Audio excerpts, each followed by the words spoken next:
All right, next we've got Matt from Texas. Matt from Texas wants to know, what are the first things you look at in the first 10 minutes you're in any business? I would call it a triage, Matt. Matt, there's 3 specific things I look at when I look at a business, and then there's 5 other things I look after that. So here's the first 3. The number one thing I look at is, what does this business actually have to produce in profit? And when I say has to produce in profit, it's not based off, I want to make 10%. It's not based off of what the owner wants to make. I have a look at what it has to produce in profit. And here's the 3 things I look at. Number 1 is, does that company have any debt service? You're going to hear me say this in a lot of videos, right? What is the debt service? Now, what is debt service? It's the monthly payment you have to make on any debt you accumulated at that point. To me, that is breathing. It's absolutely breathing. I'm checking the breathing of that individual and say, what is it they have to make in terms of profit every year to cover the debt service? Number 2 is going to be working capital. Got to look at that as well. If you're going to grow your business, even if you're going to maintain your business, do you have enough fuel? So working capital is kind of like me driving from, well, here to Texas, Matt. If I'm driving to Texas and I'm going to drive back, I've got to figure out not only how many miles I'm going to drive, what's the miles per gallon my vehicle gets, what's the size of the tank, and then last, what's the average price of fuel?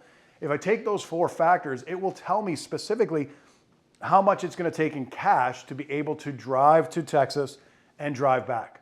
Let's say that amount is, I don't know, $1,000. If I have $1,000, that's the calculation. If I check my pockets and I don't have $1,000, let's say I only have $400, I'm not going to make that trip. It's not safe.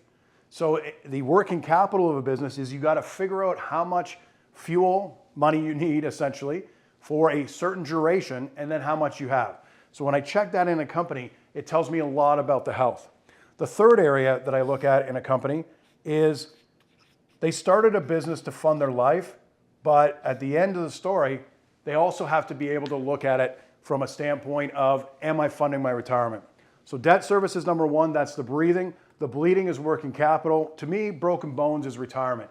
Is this business, yes, funding my livelihood, but in the same regard, am I putting enough away for retirement?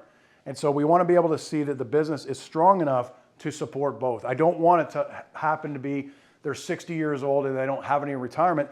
Yes, they may have accumulated an asset, and yes, the business itself has a value, but it's calculating really what that retirement is going to take. When they want to leave the company, how long they plan to live, and what money they're going to live on a regular basis. So those are the 3 things I look at in the first 10 minutes of every business. And Matt, if you have any other further questions, you want to do a little more one-on-one, my email is actually at the bottom of the screen there. Send me an email. I read every one. I'll get back to you as soon as possible. Thank you, Matt.